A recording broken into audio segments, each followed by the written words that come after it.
German আর জাপানের দালাল এই সুভাষ বোস। নেতাজির বাপের তাকত আছে নাকি যে অর্গানাইজ করে আজাদ হিন্দ ফৌজ গঠন করে? তোমরা যদি এতই দেশপ্রেমিক হও, তোমরা যদি এতই জাতি দরদি হও, তাহলে প্রমাণ করে দেখাও মহারাজা অনন্ত রায় যেগুলো কথা কইছে এগুলো মিথ্যা কথা। প্রমাণ করে দেখাও। বাঙালিদের গর্ব নেতাজি সুভাষচন্দ্র বোস। তাহলে তোমাদেরকে উদ্দেশ্য করে বলছি, এই জানতে চাই কুচবিহারবাসী যে আজাদ হিন্দ ফৌজ, আজাদ হিন্দ বাহিনীতে তোমাদের কোন কোন বাপ ঠাকুরদার নাম আছে সেই লিস্টটা বার করবেন, দেখাবেন আমাদের কুচবিহারবাসীকে। তাহলে নেতাজির যদি এই মাটি হয়, তাহলে আপনারাও প্রমাণ আনেন, কাগজ আনেন, এভিডেন্স আনেন, শো করেন যে এই মাটিতে এই সুভাষ বোসের সিগনেচার আছে, এই ভারতবর্ষের মাটির মালিক সুভাষ বোস। এই গণ্ডমূর্খের দল! কবিগুরু, বিশ্বকবিগুরু রবীন্দ্রনাথ ঠাকুরের পড়াশোনা কতদূর? আজকের কিছু মুখোশধারী রাজবংশী, আমি সমস্ত রাজবংশীকে বলছি না, যারা প্রকৃত রাজবংশী তাদেরকে সম্মান জানাই, কিন্তু যারা মুখোশধারী, মুখোশের আড়ালে নেতাজি সুভাষচন্দ্র বসুর নামে বিভিন্ন ধরনের মন্তব্য করে যাচ্ছেন প্রতিনিয়ত, তাদের উদ্দেশ্য করে আজকের এই ভিডিওটা। আর তার আগে আপনাদেরকে বলে দিই যে এই সমস্ত কিছু ঘটনা দেখার পরেও আমাদের দেশের সরকার এখনো নড়ে চড়ে বসছে না কেন? আমাদের দেশের পুলিশ প্রশাসন কি এই বিষয়টা নিয়ে ভাবছে না? তাহলে যদি ভেবেই থাকেন, আজকের কেন আমাদের দেশ নায়কের এত অপমান করা হচ্ছে? তাদের এগেনস্টে যত দ্রুত সম্ভব ব্যবস্থা গ্রহণ করা দরকার। আর অনেকে বলছেন না যে নেতাজি সুভাষচন্দ্র বসুর বিরুদ্ধে যে সমস্ত অভিযোগ তারা নিয়ে এসেছেন এবং যারা পাল্টা প্রতিবাদ করছেন নেতাজির পক্ষ নিয়ে, তাদেরকে এখন প্রমাণ দেখাতে বলা হচ্ছে। আর আমি এখানে স্পষ্টভাবে বলতে চাই, যে দাবিটা কিছু মুখোশধারী রাজবংশী সামনে এনেছে, তাদের যদি সৎ সাহস থাকে, যদি বুকের পাঠা থাকে, তাহলে তারা সেই সমস্ত তথ্য প্রমাণ সহ আদালতে জমা করুন। এরপরে আমি আপনাদের সামনে নেতাজি সুভাষচন্দ্র বসুকে নিয়ে যে প্রশ্নগুলো তোলা হয়েছে সেগুলোর উত্তর ইতিহাস, সরকারি নথি, গবেষণা এবং প্রমাণের ভিত্তিতে দিতে চলেছি। তাই ভিডিওটি আপনারা শেষ পর্যন্ত দেখুন, কারণ একটি প্রশ্নের উত্তর আরেকটি প্রশ্নের সঙ্গে যুক্ত রয়েছে। তবে চলুন শুরু করা যাক। প্রথমে এই যুবক, তিনি আমাদের দেশ নায়ক নেতাজি সুভাষচন্দ্র বসুর বিরুদ্ধে কি বলছেন। জার্মান আর জাপানের দালাল এই সুভাষ বোস। আর মহারাজা অনন্ত রায় একটা বক্তব্য যে কি কইছে, কইছে যে নেতাজির বাপের তাকত আছে নাকি যে অর্গানাইজ করে আজাদ হিন্দ ফৌজ গঠন করে। আর এই কথা শুনিয়া কিছু কিছু মানুষ আন্দোলন করে নেছে, তাও থানাত এফআইআর পর্যন্ত দিছে। তো তিনি কথাটা বলতে চাইলেন যে তাদের কোচবিহারে অনন্ত মহারাজ নাকি এই ধরনের যে বক্তব্য দিয়েছিলেন সেটা তাদের কাছে একদম সঠিক। তবে আমি বলতে চাই, এই প্রশ্নের উত্তর ইতিহাস বহু আগেই দিয়ে দিয়েছে। আজাদ হিন্দ ফৌজের প্রথম রূপ 1942 সালে দক্ষিণ পূর্ব এশিয়ায় ভারতীয় যুদ্ধবন্দীদের নিয়ে ক্যাপ্টেন মোহন সিং গঠন করেন। এরপর 1943 সালে নেতাজি সুভাষচন্দ্র বসু সিঙ্গাপুরে পৌঁছে সেই বাহিনীকে পুনর্গঠন করেন, নতুন নেতৃত্ব দেন এবং আরজি হুকুমত এ আজাদ হিন্দ বা অস্থায়ী আজাদ হিন্দ সরকার প্রতিষ্ঠা করেন। তার নেতৃত্বেই আজাদ হিন্দ ফৌজ আন্তর্জাতিক পরিচিতি লাভ করেন এবং ইস্ফল ও কোহিমা অভিযানে অংশ নেয়। অর্থাৎ ইতিহাস কোথাও বলে না যে নেতাজি একা শূন্য থেকে বাহিনী তৈরি করেছিলেন, আবার এটাও অস্বীকার করে না যে তিনি সেই বাহিনীর সর্বাধিক ও পুনর্গঠনের মূল নেতা ছিলেন। তাই এই প্রশ্নের উত্তর ইতিহাসেই লেখা আছে। তারপর আবার কি বলা হয়েছে, তোমরা যদি এতই দেশপ্রেমিক হও, তোমরা যদি এতই জাতি দরদি হও, তাহলে প্রমাণ করে দেখাও মহারাজা অনন্ত রায় যেগুলো কথা কইছে এগুলো মিথ্যা কথা। প্রমাণ করে দেখাও। ইতিহাসে একটি মৌলিক নীতি আছে, যিনি নতুন দাবি করেন প্রমাণ দেওয়ার দায়িত্ব প্রথমে তার।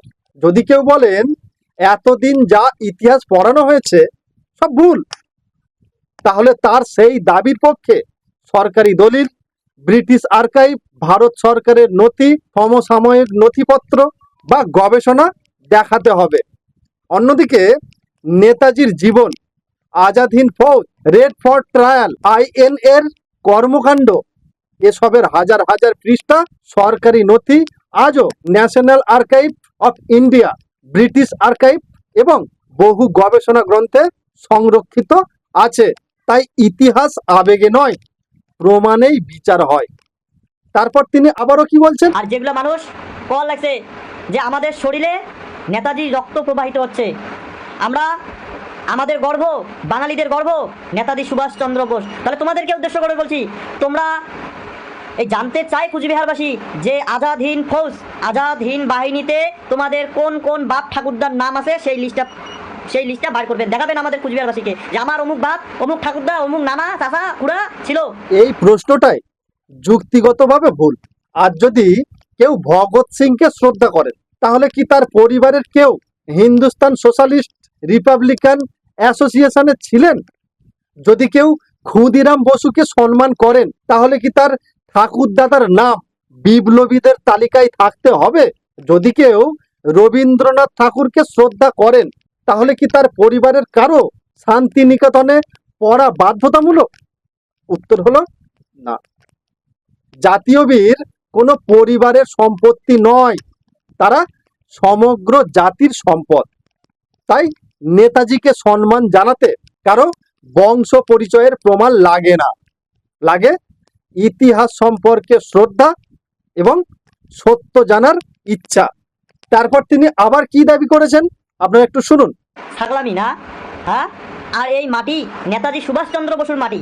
আরে কুচবিহারের মহারাজা, তৎকালীন মহারাজা জগদীপেন্দ্র নারায়ণ ভূপ বাহাদুর এই ভারত গভর্নমেন্ট, ইন্ডিয়া গভর্নমেন্টের সাথে যে চুক্তি করেছিল, ইনস্ট্রুমেন্ট অফ অ্যাকসেশন করেছিল, সন্ধি চুক্তি করেছিল, এখনও তো তার চুক্তি এই কুচবিহারবাসীর নামে যে উইল করে দিয়েছিল, এখনও তো তার এভিডেন্স কুচবিহারবাসীর কাছে আছে, হ্যাঁ, তার স্বাক্ষর আছে। তাহলে নেতাজির যদি এই মাটি হয়, তাহলে আপনারাও প্রমাণ আনেন, কাগজ আনেন, এভিডেন্স আনেন, শো করেন যে এই মাটিতে এই সুভাষ বোসের সিগনেচার আছে, এই ভারতবর্ষের মাটির মালিক সুভাষ বোস। ফাতরামি না? এখানেই দুটি সম্পূর্ণ আলাদা বিষয়কে একসঙ্গে মিশিয়ে দেওয়া হয়েছে। কোচবিহারের ভারতভুক্তি, ইনস্ট্রুমেন্ট অফ অ্যাসোসিয়েশন, একটি সাংবিধানিক ও আইনি প্রক্রিয়া। আর নেতাজি সুভাষচন্দ্র বসুর স্বাধীনতা সংগ্রাম একটি জাতীয় মুক্তিযুদ্ধের ইতিহাস। কোনো স্বাধীনতা সংগ্রামীর অবদান জমির মালিকানার দলিল দিয়ে মাপা যায় না। মহাত্মা গান্ধীর নামে কি ভারতে মালিকানার দলিল আছে? ভগৎ সিংয়ের নামে কি ভারতের জমি রেজিস্ট্রি আছে? ডক্টর আম্বেদকরের নামে কি ভারত রাষ্ট্রের মালিকানার নথি আছে? নেই। তবুও তারা ভারতের ইতিহাসের একজন মহান ব্যক্তিত্ব। ঠিক তেমনি নেতাজিও ভারতের অন্যতম শ্রেষ্ঠ স্বাধীনতা সংগ্রামী। তার অবদান কোনো জমির দলিল দিয়ে বিচার করা যায় না। ভারতের মাটি কোনো ব্যক্তির ব্যক্তিগত সম্পত্তি নয়। এই দেশ 144 কোটির দেশ, কিন্তু নেতাজি এই দেশের ভূমিপুত্র, কারণ তিনি এই মাটিতেই জন্মেছিলেন, এই দেশের স্বাধীনতার জন্য জীবন উৎসর্গ করেছিলেন এবং তার স্বপ্ন ছিল স্বাধীন ভারত। তারপর তিনি আবার কি বলছেন শুনুন।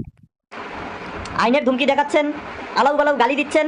আরে গালি, খাস গালি, তো খাস গালি যদি আমরা দেই না, তোমার অস্তিত্ব বিলীন হয়ে যাবে, ঠিক আছে? গালির হুমকি পড়াশোনার বড়াই দেখাবেন না, পড়াশোনার বড়াই দেখান না। এত দূর পড়াশোনা করেছিস, 2A পড়েছিস, এমএ পড়েছিস, বিএ পড়েছিস, 8 পাস করেছিস, পড়াশোনার বড়াই দেখাস না। এই গণ্ডমূর্খের দল! কবিগুরু, বিশ্বকবিগুরু রবীন্দ্রনাথ ঠাকুরের পড়াশোনা কত দূর? গণ্ডমূর্খ! এই বক্তব্যের উত্তরও ইতিহাসেই আছে, যে ডিগ্রি থাকলেই কেউ সত্য বলেন না, আবার ডিগ্রি না থাকলে কেউ ভুল বলেন না। রবীন্দ্রনাথ ঠাকুরের আনুষ্ঠানিক শিক্ষা জীবন দীর্ঘ ছিল না, কিন্তু তিনি বিশ্ব সাহিত্যের অন্যতম শ্রেষ্ঠ মনীষী। তাই ইতিহাসের বিচার ডিগ্রি দিয়ে হয় না, ইতিহাসের বিচার হয় তথ্য, গবেষণা, দলিল এবং প্রমাণ দিয়ে। যে ব্যক্তি পিএইচডি করেছেন, তার দাবিও যদি প্রমাণহীন হয়, তবে ইতিহাস তাকে গ্রহণ করবে না। আবার যার কোনো ডিগ্রি নেই, কিন্তু তিনি যদি প্রমাণ সহ সত্য তুলে ধরেন, ইতিহাস তাকেই গ্রহণ করবে। আর এটাই গবেষণার নিয়ম। তাই আজ আমি আপনাদের কাছেও কয়েকটি প্রশ্ন রেখে যেতে চাই। নেতাজি কি কোনো একটি রাজ্যের নেতা, নাকি সমগ্র ভারতের স্বাধীনতা সংগ্রামের অন্যতম মহানায়ক? একজন স্বাধীনতা সংগ্রামীর অবদান কি তার নামে জমির দলিল আছে কি নেই তা দিয়ে বিচার করা উচিত? আচ্ছা বলুন তো, ইতিহাস কি সোশ্যাল মিডিয়ার বক্তব্য শুনে লেখা উচিত, নাকি সরকারি নথি, গবেষণা এবং প্রমাণের ভিত্তিতে? আর সবচেয়ে বড় প্রশ্ন হলো, যার নেতৃত্বে জয় হিন্দ আজ ভারতের জাতীয় অভিবাদন হিসেবে প্রতিষ্ঠিত, যার আজাদ হিন্দ ফৌজ স্বাধীনতা সংগ্রামে নতুন অধ্যায় রচনা করেছিল, তাকে প্রমাণ ছাড়া অবমাননাকর ভাষায় আখ্যা দেওয়া কি কোনো সচেতন ভারতীয়র কাছে গ্রহণযোগ্য? আপনার মতামত অবশ্যই কমেন্টে লিখুন। যদি মনে করেন ইতিহাসকে তথ্য ভিত্তিতে জানা ও জানানো দরকার, তাহলে এই ভিডিওটি প্রচুর পরিমাণে শেয়ার করুন, যাতে আরো মানুষ আবেগ নয় প্রমাণের ভিত্তিতে ইতিহাসকে বিচার করতে শেখে, এবং ভিডিওটি সেই সমস্ত মানুষের কাছে যেন দ্রুত পৌঁছে যায়। অবশ্যই আপনাদের গুরুত্বপূর্ণ মতামত কমেন্টে লিখে জানাতে ভুলবেন না। তো দেখা হচ্ছে পরবর্তী কোনো নতুন ভিডিওতে। ততক্ষণ আপনারা ভালো থাকবেন, সুস্থ থাকবেন এবং নমস্কার।